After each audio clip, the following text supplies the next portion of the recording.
San Yue yang merasa panas tentu ia akan melanjutkan perseteruan dengan Yunhei dan tetap berniat untuk membunuh mereka semua agar rahasianya tetap aman. Yunhei yang mempunyai motif dan tujuan lain, ia mencoba untuk menjelaskan dan menunjukkan tempat rahasia di balik lembah Wanhua. Sesampainya di tempat tersebut, San Yue merasakan udara yang amat dingin. Disinilah Yunhei menjelaskan di hadapan San Yue dan yang lain, di mana tempat ini merupakan tempat mistis yang sengaja disembunyikan oleh sang tetua guru sebagai tempat hukuman bagi para pelatih roh yang membangkang pada dirinya. Tak hanya itu, Yunhei juga memberitahu akan tanda segel es yang diberi sang tetua guru pada setiap pelatih roh, di mana segel tersebut bukan hanya sebagai arti kesetiaan para pelatih roh, namun juga segel kematian. Disebut segel kematian dikarenakan segel tersebut mampu membekukan darah, memblokir semua kekuatan spiritual yang akan berujung pada kematian. San Yue sebagai komandan dan pelatih roh terkuat di lembah Wanhua tentu ia tak mudah percaya akan perkataan Yunhei yang baru terucap, dikarenakan San Yue lebih mengenal akan jati diri sang tetua guru terlebih dahulu dibandingkan Yunhei. Bahkan ia juga berhutang budi karena dibesarkan dan dididik olehnya. Yunhei yang tak ingin banyak bacot, yang menyuruh San Yue untuk mencoba mengeluarkan kekuatan spiritual agar bisa melepaskan dan menghapus segel kematian yang berada di punggungnya. Dan benar saja, terlihat seketika kekuatan San Yue terblokir dan tak mampu untuk menghapus segel tersebut. Disinilah San Yue benar-benar percaya akan perkataan Yunhei, di mana setiap roh yang mencoba untuk melawan dan membangkang akan aturan sang tetua guru akan berakhir dengan kematian yang sia-sia. Karena di pandangannya, pelatih roh hanyalah bidak catur di bawah kendali sang tetua guru Ling Changlan. Agar lebih percaya akan kebenaran yang sesungguhnya, Yunhei juga menunjukkan sebuah rekaman masa lalu ketika dirinya masih kecil, di mana ia melihat dengan kedua matanya akan tindakan jahat yang dilakukan sang tetua guru membunuh para pelatih roh yang dianggap telah mengkhianati dan tak taat akan perintahnya. Yang tentunya di hadapan mereka saat ini tak lain ialah kuburan para pelatih roh yang sudah tewas.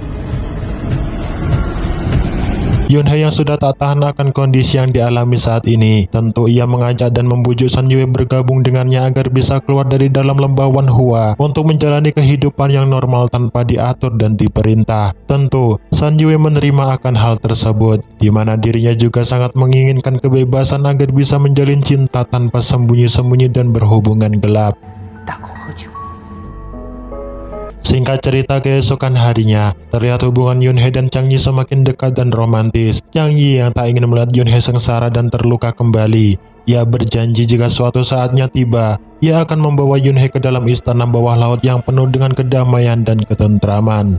Sedangkan di sisi lain, juga terlihat hubungan San Yue dan Lan Sui semakin erat dan mesra, di mana mereka berjanji untuk tetap menjalani kehidupan berdua seutuhnya sampai maut yang akan menjadi pemisahnya.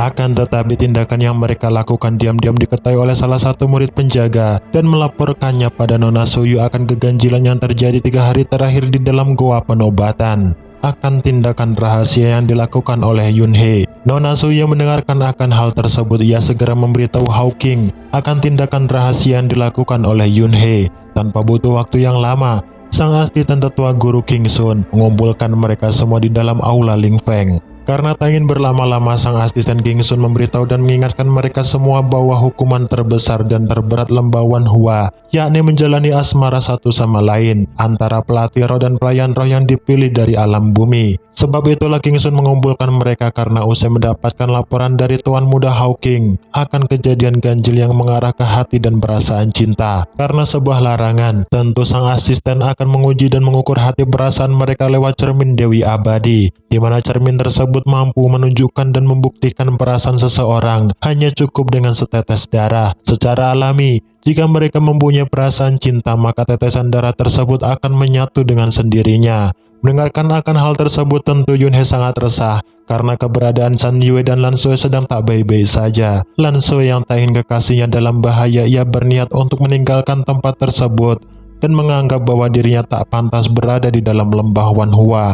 Namun, langkah kepergiannya dihentikan oleh King Sun.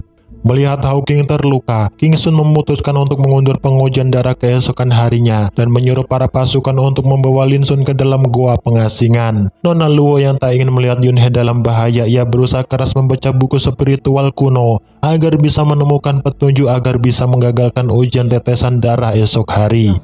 San Yue yang khawatir akan keadaan Lin Sun, yang mencoba untuk mencarinya di dalam goa hukuman. Di waktu bersamaan, ia dikejutkan dengan kemunculan Nona Suyu. Tujuan Nona Suyu datang menghampiri San Yue, tak lain untuk mengajaknya kerjasama menjebak Yunhei untuk menghancurkan cermin abadi di dalam kuil agar Yunhei dihukum berat. Nona Suyu juga mengatakan bahwa ia akan menjamin dan memastikan keadaan Lin Sun tetap baik-baik saja di dalam gua hukuman. Tanpa waktu lama, San Yue menghampiri Yunhei di dalam kamar. Disinilah ia mengajaknya untuk segera menghancurkan cermin abadi agar kejahatan yang mereka lakukan tak bisa untuk diungkapkan. Dan benar saja, terlihat dengan senyap mereka memasuki tempat keberadaan cermin abadi disimpan. Tanpa pikir lama, Yunhei menjatuhkan cermin tersebut. Dan di waktu bersamaan pula, King Sun dan yang lainnya datang di dalam kuil.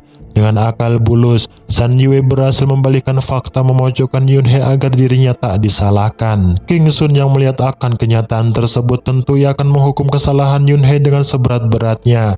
Yunhei yang dari awal terkenal akan kehebatan taktik rahasia, ia menunjukkan kembali cermin abadi di hadapan King Sun yang masih utuh dan sempurna. Tak sebatas itu, Yunhei juga menggertak King Sun untuk segera memulai ritual agar terlihat dan terbukti siapa pelatih roh yang mempunyai perasaan cinta pada penjaga rohnya. Mendengarkan akan hal tersebut, King Sun menyuruh pasukannya untuk mengambil sampel darah Changyi di dalam gua. Dengan rasa penuh percaya diri, Yunhei membuktikan di hadapan mereka semua bahwa darah miliknya dan darah Changyi tidaklah bersatu, yang berarti ia tak mempunyai perasaan cinta padanya. Nona Suyu tentu sangat terkejut melihat hal tersebut. Ia mengatakan di hadapan King Sun bahwa San Yue dan Yunhei sudah merencanakan sesuatu sebelum semuanya terjadi. Karena tak ada bukti tentu perkataan Nona Suyu dianggap selayaknya anjing gila yang menggonggong-gonggong di atas bukit.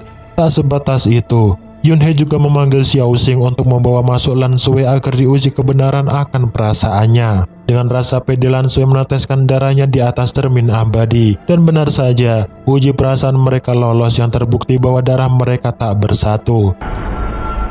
Melihat permainan dan sandiwara tentu membuat geram Nona Suyu dan Hawking, di mana ia mengatakan di hadapan King Sun bahwa hal tersebut merupakan uji palsu. Yunhei yang tak ingin menyia-nyiakan kesempatan, ia mengatakan di hadapan King Sun untuk menguji darah Hawking dan pelayannya. Namun, seketika Nona Suyu melesatkan serangannya ke arah Yunhei yang membuat cermin abadi pecah dan hancur. Meskipun demikian, Yunhei tak akan menyia-nyiakan kesempatan tersebut agar bisa membuktikan ucapan mereka yang menilai bahwa cermin abadi tersebut palsu. Dan benar saja, darah mereka seketika menyatu yang membuktikan bahwa Nona Suyu menaruh cinta dan perasaan secara sembunyi-sembunyi pada tuannya. King Sun yang melihat akan kenyataan tersebut, yang memerintahkan pasukan untuk membawa Nona Suyu ke dalam gua pengasingan sampai sang tetua guru kembali untuk dihukum mati. Sesampainya di dalam gua, terlihat Nona Suyu sangat sedih karena tak bisa melayani dan membantu tuan muda Hawking sepenuhnya. Bahkan rencananya berulang kali gagal untuk mengalahkan Yunhei. Nona Suyu yang tak ingin dirinya mati sia-sia, ia memutuskan untuk membalaskan dendam atas rasa sakit yang diderita selama ini. Yang tentunya ia lebih memilih mati terhormat daripada mati dilaknat. Yunhei yang merasa iba, ia kembali menghampiri Hawking di tempat pengasingannya. Disinilah Yunhei mengatakan yang sesungguhnya di hadapan Hawking. Apa yang kau tabur itulah yang kau panen. Tak akan ada asap jika tak dipancing dengan api. Tak ada kopi jika belum dibeli di warung Mbok Darmi. Ketika hendak pergi, San Yue memberitahu Yunhei bahwa Nona Suyu usai melarikan diri dari dalam goa pengasingan. Dan benar saja, seketika Nona Suyu melesatkan serangan untuk membunuh Yunhei. Tuan muda Hawking yang tak ingin Yunhei celaka dan mati. Dengan kemampuannya, ia berhasil menghempaskan serangan pelayannya. Disinilah tuan muda Hawking mengakhiri hidup Nona Suyu dengan keji. Di mana sebelumnya ia pernah mengatakan untuk tak ikut campur dalam urusan pribadinya demi mencelakai Yunhei. Melihat akan tragedi yang usai terjadi, Sun Yue mengingatkan Yun He untuk tetap selalu waspada akan kepribadian Hawking yang menilai di masa depan Hawking akan menjadi sosok orang yang amat membahayakan. Singkat cerita, malam harinya terlihat Yun He menghampiri Lan Sui di dalam rumah peristirahatan. Di sinilah mereka merencanakan sesuatu untuk mengambil obat penawar agar terbebas dan terlepas dari segel mantra kematian yang dipasang oleh sang tetua guru. Di waktu bersamaan, Sun Yue juga datang di tempat tersebut, di mana ia sangat tak menyukai adanya kerjasama di atas kerjasama jika dirinya tak dilibatkan untuk ikut berparti. Sebab itulah ia akan berusaha semaksimal mungkin agar bisa membantu Yun He mendapatkan obat penawar yang disembunyikan oleh sang tetua guru. Di pertengahan malam, Yun He mulai mengatur strategi agar bisa kabur dari dalam lembah Wan Hua yang dipenuhi dengan penjagaan ketat. Disinilah ia menjelaskan pada mereka bahwa lembah Wan Hua dilindungi oleh segel formasi 10 kuadrat, di mana segel tersebut juga digunakan untuk menyegel sebuah burung legendaris Phoenix 1000 tahun yang silam. Nah, dari sinilah kita diperlihatkan akan sebuah kekacauan yang terjadi, di mana kekacauan tersebut tak lain ulah dari burung Phoenix yang memporak-porandakan umat manusia di alam bumi. Para tetua pelatih roh yang tak ingin melihat banyak korban berjatuhan, mereka bersatu untuk membentuk formasi segel 10 tiang agar burung Phoenix tersegel di dalam formasi tersebut. Nah, dari situlah Yun He berniat mengajak mereka untuk menemukan inti keberadaan formasi segel 10 tiang untuk membangkitkan kembali burung Phoenix agar mereka bisa memiliki kesempatan untuk mengambil obat penawar yang disembunyikan oleh sang tetua guru. Di sini Lin Sui menawarkan dirinya dan bersedia untuk membuat pengalihan agar Yun He dan Sun Yue bisa menemukan persembunyian obat penawar tersebut. Tentu, strategi dan perbuatan mereka sangatlah membahayakan. Jika mereka gagal, maka hukuman matilah yang akan menyiksa mereka semua. Lan Sui yang tak ingin gagal dan melihat kekasihnya terus-terusan diperbudak oleh kekejaman sang tetua guru. Ia berusaha dengan semaksimal mungkin agar bisa melacak dan menemukan inti segel 10 tiang yang tersembunyi. Tak hanya itu, ia juga memasukkan obat bius di dalam makanan Sun Yue agar tindakan yang dilakukan tak membahayakan dan melibatkan Sun Yue jika dirinya tertangkap basah karena seorang roh kucing gunung. Tentu Lan Sui mempunyai kelebihan tersendiri, di mana dengan sangat mudah ia berhasil menemukan dan melacak keberadaan segel inti 10 tiang yang tersembunyi.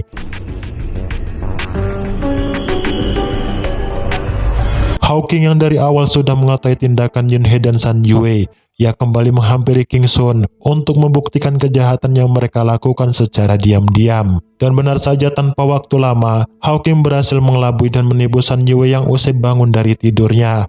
Tak sebatas itu, terlihat Lan Sui juga berhasil dijebak sang asisten King Sun di depan gua pengasingan. Di saat inilah mereka tertangkap basah telah melakukan kejahatan terbesar di dalam lembah Wan Hua, menjalin hubungan dengan sembunyi-sembunyi. Tak berselang lama, Hawking menghampiri Yun He di dalam gua yang sedang bermesraan bersama Cheng Yi. Disinilah ia memberitahu padanya untuk datang di dalam aula Ling Feng, menyaksikan Sun Yue dan Lan Sui yang akan dihukum karena melanggar aturan lembah. Setibanya di dalam aula, Yun He meminta Hawking untuk tak gegabah memutuskan hukuman pada mereka dan menyuruhnya untuk menunggu sang tetua guru sampai selesai melakukan meditasi. Hawking yang mempunyai kewenangan, tentu ia membantah keinginan Yun He karena dirinya lah yang akan menghukum Sun Yue dan Lin Sui atas perintah asisten King Sun, di mana dirinya akan menghapus dan menghancurkan inti kekuatan spiritual mereka dan mengusirnya untuk pergi dari lembah Wan Hua. Yun He tentu sangat terkejut mendengarkan ucapan Hawking, karena ia tak mempunyai kekuatan dan kekuasaan untuk menghentikan Hawking. Di saat kondisi terdesak, Sun Yue memilih untuk melawan dan melesatkan serangannya. Karena tak mempunyai pilihan lain, Lin Sui mengatakan bahwa ia akan menghancurkan lembah Wan Hua saat ini juga. Dan benar saja, Lin Sui mengaktifkan segel inti 10 tiang untuk membangkitkan kembali burung Phoenix yang tersegel selama ribuan tahun. Tentu, ia mengorbankan dirinya agar bisa menyelamatkan pujaan hatinya.